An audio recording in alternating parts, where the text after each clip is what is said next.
Hello दोस्तों, नमस्ते। आज 4 जुलाई 2025 है। जश्न मनाने का दिन है। लेकिन जरा सोचिए, अगर हम ब्रिटेन के साथ अपने इतिहास का जश्न मनाने के बजाय फ्रेंच या रूसी बोल रहे होते तो क्या होता? अगर आपकी सुबह की नमस्ते बोनजोर या दोब्रोए उतरो होती तो? यह फिक्शन जैसा लगता है, लेकिन ऐसा होते होते बचा।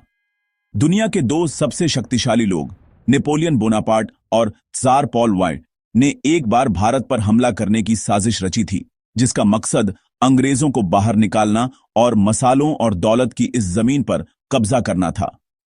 यह सिर्फ एक ऐतिहासिक फुटनोट नहीं है, यह एक ड्रामाईय थ्रिलर है जो पेरिस के महलों में, सेंट पीटर्सबर्ग के ठंडे हॉल में और भारत की ओर जाने वाले धूल भरे मैदानों में खेला गया। अगर वे सफल हो जाते तो क्या होता? क्या लाल किले पर फ्रेंच तिरंगा या रूसी ईगल फहरता? क्या हमारी सड़कों के नाम फ्रेंच या रूसी में होते? तो अपनी चाय पकड़िए और चलिए 2 सदियों से भी ज्यादा पीछे 1801 में चलते हैं, एक गुप्त योजना का पता लगाने के लिए जो दुनिया का नक्शा और भारत की आत्मा बदल सकती थी। आइए इस अविश्वसनीय यात्रा को एक साथ शुरू करते हैं। इस अजीबोगरीब योजना को समझने के लिए हमें 1801 की दुनिया को देखना होगा, एक ऐसी दुनिया जो अराजकता में थी। फ्रांसीसी क्रांति ने यूरोप को उलट पुलट कर दिया था और नेपोलियन बोनापार्ट तेजी से ऊपर उठ रहा था, एक के बाद एक देशों पर कब्जा कर रहा था। उसका सबसे बड़ा दुश्मन ग्रेट ब्रिटेन। इसी बीच विशाल रूसी साम्राज्य पर त्सार पॉल बॉन का शासन था, एक ऐसा व्यक्ति जो अपने अप्रत्याशित स्वभाव और माल्टा को लेकर अंग्रेजों के प्रति गहरी दुश्मनी के लिए जाना जाता था। भारत उस समय राज्यों का एक पैचवर्क था, मुगल, मराठे, निजाम और अन्य, बिखरे हुए और विभाजित, जिससे यह कमजोर हो गया था। ब्रिटिश ईस्ट इंडिया कंपनी इन विभाजनों का फायदा उठा रही थी, धीरे धीरे अपनी पकड़ मजबूत कर रही थी। एक कोने में नेपोलियन ब्रिटेन पर हमला करने के लिए बेताब, दूसरे में झारपॉल बदला लेने की तलाश में, और बीच में भारत, धनी और विभाजित, महत्वाकांक्षा और अवसर का एक आदर्श तूफान। दुनिया अपनी सांस रोके हुए थी, यह देखने के लिए इंतजार कर रही थी कि ये शक्तिशाली लोग आगे क्या करेंगे।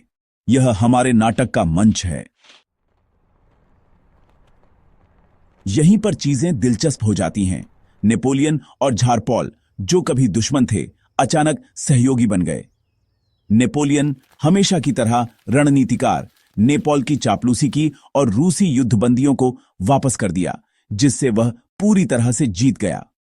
पॉल ब्रिटेन से मोहभंग होकर नेपोलियन का प्रशंसक बन गया, यहां तक कि उसने अपने महल को फ्रांसीसी शैली में फिर से सजाया। सेंट पीटर्सबर्ग में ब्रिटिश राजनयिक इस नए गठबंधन से चकित थे।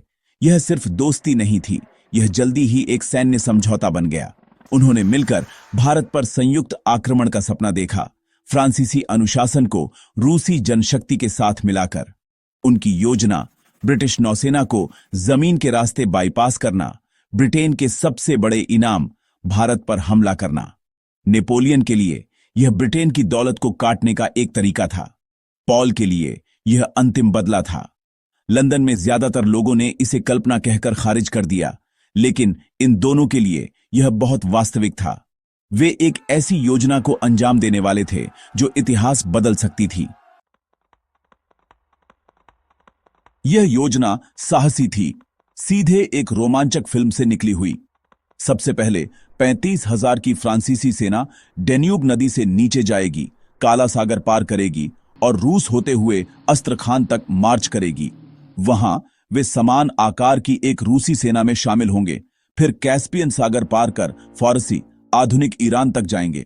फारसी शाह की अनुमति से वे फारसी और अफगानिस्तान से होते हुए हिंदू कुश के रास्ते भारत में प्रवेश करेंगे। उनका लक्ष्य उत्तर में ब्रिटिश शक्ति का केंद्र। नेपोलियन ने हर विवरण की योजना बनाई। उम्मीद थी कि स्थानीय भारतीय शासक उठ खड़े होंगे और उनसे जुड़ेंगे। सैनिकों को बताया गया कि उन्हें धन और गौरव मिलेगा, लेकिन वास्तव में भारत एक वैश्विक खेल में सिर्फ एक प्यादा था। यह एक ऐसा जुआ था जो उन्हें दुनिया दिला सकता था या आपदा में समाप्त हो सकता था। यहां सबसे चौंकाने वाली बात है, आक्रमण वास्तव में शुरू हो गया था। जनवरी 1801 में झारपॉल बदला लेने के लिए अधीर होकर 22,000 से अधिक कोसैक घुड़सवारों को भारत की ओर मार्च करने का आदेश दिया, बिना उचित नक्शे, आपूर्ति या रणनीति के। कल्पना कीजिए, HT कोसैक हथियारों से लैस और दृढ़ निश्चयी जमे हुए रूसी मैदानों को पार करते हुए एक ऐसी भूमि की ओर बढ़ रहे हैं जिसके बारे में वे शायद ही कुछ जानते थे। उनका मिशन ब्रिटिश चौकियों को नष्ट करना और भारत को रूसी प्रभाव में लाना। यात्रा क्रूर थी। बर्फीले तूफान, भुखमरी और जमा देने वाली ठंड ने सेना को तबाह कर दिया। सैकड़ों घोड़े मर गए, सैनिक जम गए और भूखे मर गए। फिर भी कर्तव्य से प्रेरित होकर वे आगे बढ़ते रहे। हफ्तों की कठिनाई के बाद कैस्पियन सागर पहुंचे। ब्रिटिश मार्च की खबर सुनकर घबरा गए। यह अब एक काल्पनिक खतरा नहीं था। भारत और ब्रिटिश साम्राज्य का भाग्य दांव पर था। यह सब बर्फ में एक हताश मार्च के कारण था। लेकिन फिर सब कुछ बदल गया। जैसे ही आक्रमण अपने चरम पर पहुंचा, कहानी ने एक ड्रामाई मोड़ लिया। युद्ध के मैदान में नहीं, बल्कि सेंट पीटर्सबर्ग में झारपॉल के अनियमित व्यवहार और नेपोलियन के साथ गठबंधन ने उन्हें कई दुश्मन बना दिए थे, जिनमें उनका अपना बेटा भी शामिल था। 23 मार्च 1801 को षड्यंत्रकारियों ने पॉल के बेडरूम पर धावा बोल दिया और उनकी हत्या कर दी। आधिकारिक कहानी एक स्ट्रोक की थी, लेकिन हर कोई सच्चाई जानता था। कोसैक सेना तक खबर पहुंची, झार मर चुका था, अभियान खत्म हो गया था, घर लौट आओ। थके हुए सैनिक वापस लौट गए। उनका असंभव मिशन एक महल तख्ता पलट से समाप्त हो गया। नेपोलियन गुस्से में पॉल की मौत के लिए अंग्रेजों को दोषी ठहराया, लेकिन गठबंधन मर चुका था। नए झार अलेक्जेंडर ने जल्दी ही ब्रिटेन के साथ शांति स्थापित कर ली। भारत के लिए खतरा रातों रात गायब हो गया। युद्ध से नहीं, बल्कि एक दूरस्थ महल में भाग्य के एक मोड़ से। इतिहास एक ही हिंसक रात में बदल गया था। लेकिन अगर आक्रमण सफल हो गया होता तो क्या होता? इसके परिणाम चौंकाने वाले होते। अंग्रेजी हमारी संपर्क भाषा नहीं होती। फ्रेंच या रूसी प्रभावी हो सकती थी। कल्पना कीजिए, दिल्ली की सड़कों के नाम फ्रेंच में या सरकारी दफ्तर रूसी में। हमारी शिक्षा, व्यंजन और वास्तुकला फ्रेंच और रूसी प्रभावों के साथ मिल जाती। परिसियन साड़ियां रूसी बैले कथक के साथ। राजनीतिक रूप से भारत को फ्रेंच और रूसी क्षेत्रों में विभाजित किया जा सकता था या कठपुतली राजाओं द्वारा शासित किया जा सकता था। सामाजिक संरचना बदल सकती थी, जिसमें फ्रेंच क्रांतिकारी आदर्श जाति व्यवस्था को चुनौती देते। लेकिन इसकी अधिक संभावना थी कि फ्रेंच और रूसी प्रशासकों का एक नया अभिजात वर्ग उभरा होता। जिस भारत को हम जानते हैं, प्राचीन परंपराओं और ब्रिटिश आधुनिकता का मिश्रण, वह अस्तित्व में नहीं होता। यह पूरी तरह से एक अलग दुनिया होती।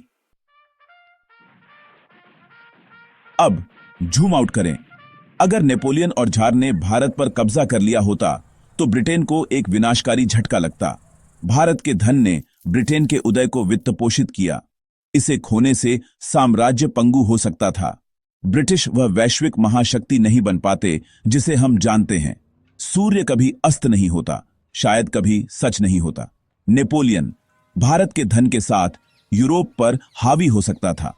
दुनिया का नक्शा, शक्ति का संतुलन और यहां तक कि 19वीं और 20वीं शताब्दी का मार्ग भी बदल गया होता। हमारा अपना स्वतंत्रता संग्राम ब्रिटिश शासकों के बजाय फ्रेंच या रूसी शासकों के खिलाफ होता। हमारे स्वतंत्रता आंदोलन के विचार, नेता और यहां तक कि उसकी प्रकृति भी अलग होती। आधुनिक भारतीय इतिहास का पूरा आख्यान बदल गया होता। तो यह भूला हुआ आक्रमण क्यों मायने रखता है?